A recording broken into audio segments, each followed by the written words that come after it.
have to make the playoffs with Justin Herbert. Herbert was the best quarterback in the league that didn't make it last year. But you had a new coach. You had a new culture. The division was pretty interesting with Kansas City and Oakland squeezed in, and Denver was playing great defense last year. So, okay. But by year 2, you have to get into the playoffs. Well, they did. But Brandon Staley, remember, Brian Daboll was the favorite to get this job. Brian Daboll would have been the coach I hired for this job. They went with Brandon Staley, a defensive coach with virtually no experience in this league. My 2 takeaways yesterday from Denver and the Chargers is, number 1, Russell Wilson starting to cook. Okay. And number 2, Brandon Staley sometimes feels like he's making it up as he goes. Now, he's young. He's inexperienced. So part of me, he's smart. I don't doubt he's smart. I don't doubt he's a good teacher. He's not a dummy.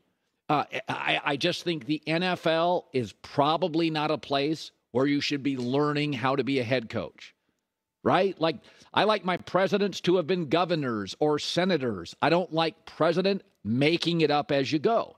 And so yesterday, the Chargers played their starters. Now, what's interesting about that is that Staley doesn't play starters in the preseason. Why? The game's meaningless.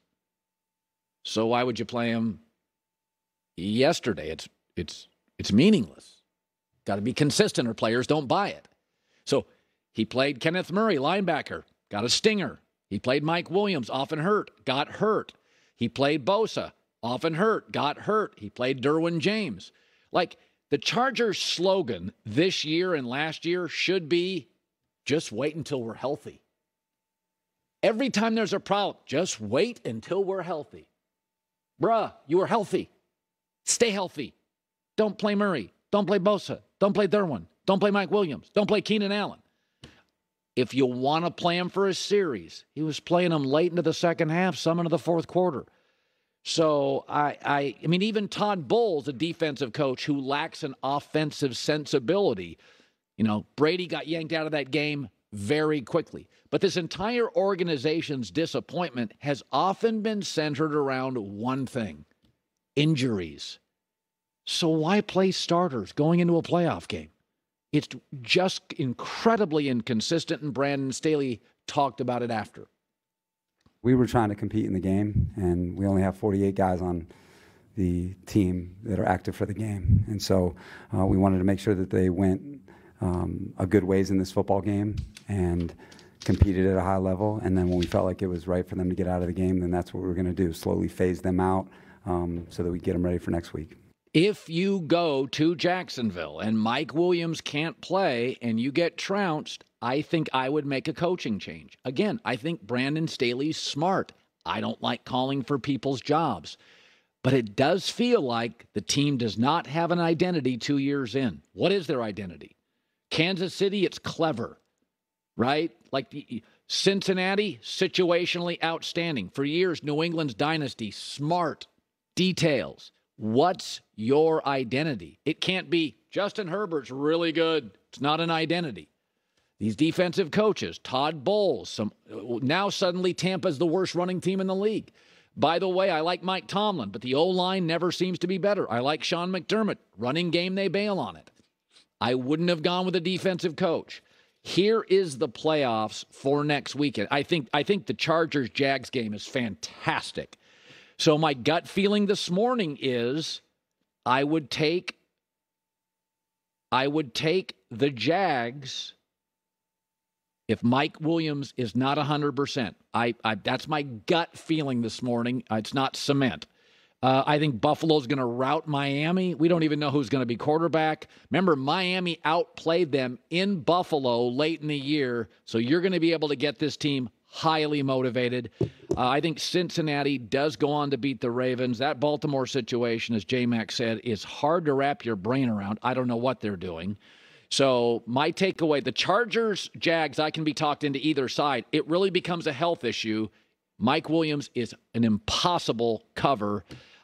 Jags home field advantage is nothing. It doesn't mean anything. The Chargers home field advantage doesn't. These could be the two least effective home field advantages. So it's just going to be Who makes the better plays? NFC. Let's go over to the NFC right now. Listen, the Seahawks have sputtered for 6 weeks. I think San Francisco has a chance to just make that ugly very quickly. They also outplayed them both times they played this year. Vikings, Giants. I like the Giants in an upset. I think Brian Daboll, good coaches, extra time. Brian Daboll's my coach of the year. Pete Carroll and Tomlin certainly get votes. Kyle Shanahan. Brian Daboll's my coach of the year. I think the Giants go into Minnesota and beat them. And I think they may control them. I love how they rested starters. I mean, Daniel Jones certainly needs work. Rested him. Chargers play Herbert. I don't get it. Cowboys at the Buck is... Brady's never lost to the Cowboys, so that's something. But Tampa can't run the football at all. What about your theory that, if you play 1 week and get blown out, you usually bounce back the next week? Does that apply to Dallas here? Yes. Because I don't think anybody is going to be betting the Cowboys this week. Yeah. Everybody just watched that. They're like, Tampa, Brady, come on. We saw the season opener, 19-3, Tampa dominated. The rule is generally, if you have a capable quarterback, Dak's certainly capable, and you get blown out, the next week you play well. Yeah, Dak was abysmal yesterday. I think I saw you tweet about it. He was as bad as we've seen. Something seemed off yesterday. I don't know, but I do like the Cowboys to do well this week. Okay. I'm curious in the AFC to go Let's back. Go back to the AFC. Tua unlikely to play. However, They'll get, Teddy Bridgewater they'll get may rolled. get okay. No chance. None. Tyreek Hill also got banged up against the Jets. If you don't have Tyreek Hill going into Buffalo. I mean, we talk about the Packers having an adult conversation. It's time to have one with Tua. I mean, you have to sit down as an organization. You look at who you play. Josh Allen twice a year. Burrows, Mahomes. I got a small guy, injury history in college pro, couldn't finish the season. I think sometimes you have to have these uncomfortable conversations. Tua's lack of size and health, concussions. I mean, it's not like it's a shoulder injury. Concussions can happen on any play in good protection. I think you have to have an adult conversation in Miami because I like a lot of what they do. I'm telling you, Miami, if Brady went there tomorrow or Derek Carr went there tomorrow or Garoppolo went there tomorrow, Miami's good.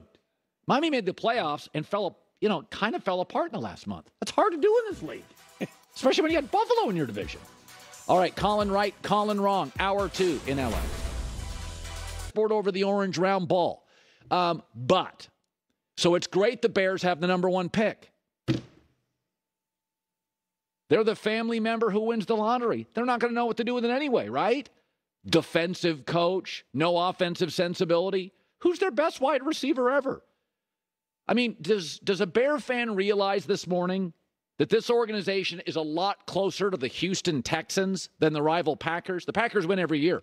The Packers are good. The Packers are disappointed greatly when they miss the playoffs, which they rarely do. I mean, Matt Nagy made the playoffs, an offensive coach. You had it all figured out, ran him out of town. This team just lost, 10 straight games? That's hard to do in the NFL. 10 straight losses? Defensive head coach, and you were last in defense? So my takeaway is you have a pitiful offensive line, a bad receiving core, and in 2022, those are the 2 things you got to get right. So I love the fact that the Bears have leverage and power, and they're going to get multiple picks, but I don't think they're going to know what to do with it. I mean, last year's draft's a great example. First 2 picks, a corner and a safety, they're both great. By the time they got to the 3rd round, they drafted a wide receiver. They could have called me, a guy that can't track the ball, a guy that's kind of a fast guy that can occasionally on a jet sweep or up the sideline do something nice, but he's not a 3rd-round wide receiver. He's not a big-time starter. To me, this organization is clinging to the 1985 Bears. Every year they've got another, game. They're celebrating this and they're celebrating that. Enough. You know how long ago 1985 was? I mean, seriously, none of the devices we use today weren't even ideas then. So it is, if you start looking around the NFL right now, 10 of the 11 top scoring offenses, 10 of the 11 made the playoffs. 10 of 11. The only exception, that Lions team. And they finished 9-8. And right now, Chicago does very little well on offense. The building's a defensive head coach, defensive-leaning building. So if I was the Bears, I would not only trade down with the pick, But I would trade down and not just get draft picks because they've shown no ability to draft offensive players and develop them. I'd go to the Raiders and say, you want it? Give us Hunter Renfrow and picks. So then I have Chase Claypool. I have Mooney. I've got Hunter Renfrow, and I can draft one. I would go to Indianapolis, and I'd say, give us your best offensive lineman. Quentin Nelson had an off year, but give me Quentin Nelson and a tight end, the kid you drafted last year, and a bunch of picks. But the idea that